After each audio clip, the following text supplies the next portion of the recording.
Oeddech chi'n gwybod na dim jyst sythych gwallt ydych chi'n medru wneud i fy'n hyn? Mi fedrwch chi gyrlio'ch gwallt efo nhw hefyd.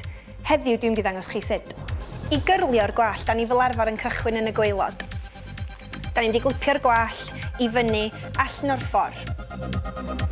I greu y cyrlen, da ni'n rhoi'r sythwr yn y top, yn troi'r llaw rownd ac yn llithro'r sythwr i lawr yr gwallt.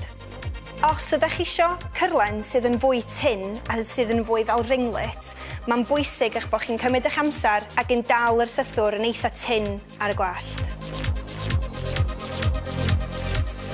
Os ydych chi isio cyrlen sydd yn fwy wavy a sydd yn fwy addas ar gyfer y dydd yn hytrach na'r nos, tynnwch y sythwr drwy'r gwallt yn eitha cyflym. A dyna ni.